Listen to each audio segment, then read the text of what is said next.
Wash பண்ண நம்மகிட்ட வந்துருந்தேனே வர்ற வழியில மாமா மறிச்சுக்கிட்டு எங்க போறேன்னு கேட்டாங்க. வாட்டர் வாஷ் பண்ண போறேன்னு சொன்னேனே.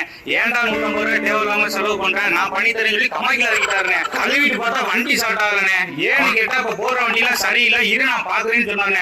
அந்த கேப்ல வண்டியை கொண்டுட்டு இங்க வந்துட்டேனே. வாட்டர் வாஷ் பண்ணீங்க, வண்டி ஸ்டார்ட் ஆகல, அவ்வளவுதானே? இருங்க வரேன். ஆமாண்ணே, அதுதானே விஷயம். ஏதாவது பண்ணி ஸ்டார்ட் பண்ணி கொடுனேன். தம்பி, ஒரு சின்ன குச்சி மாதிரி இருந்தா எடுத்துவாங்களே. குச்சியா? ஏனே? நீங்க எடுத்துட்டு வாங்க, நான் சொல்றேன். இந்தாண்ணே குச்சி. வா என்ன இன்ஜினுக்குள்ள இருந்து இவ்வளவு தண்ணி வருது? தம்பி, புல்லட் இன்ஜின்ல 2 ஸ்பார்க் பிளக் யூஸ் பண்ணனால அந்த ஹெட்டோட வடிவமைப்பு இப்படிதான் இருக்கும். இதுல என்ன பிரச்சனை அப்படின்னா, வாட்டர் வாஷ் பண்ணாலோ அல்லது மழை பெஞ்சாலோ அந்த ஹெட்டுக்குள்ள வந்துட்டு தண்ணி ஈஸியா போயிட்டு பிளக்கை கரெக்டா ஸ்பார்க் பண்ண விடாது. அதனாலதான் கம்பெனில என்ன பண்ணிருப்பாங்கன்னா, அந்த ஹெட்டுக்கு கீழே ஒரு குட்டி ஓட்டை போட்டிருப்பாங்க. ஒருவேளை தண்ணி உள்ளுக்குள்ள போயிடுச்சுன்னா அந்த ஓட்டை வழியா வெளியே வந்துடும். இப்போ உங்க வண்டியில என்ன கம்ப்ளைண்ட் அப்படின்னா, அந்த குட்டி ஓட்டை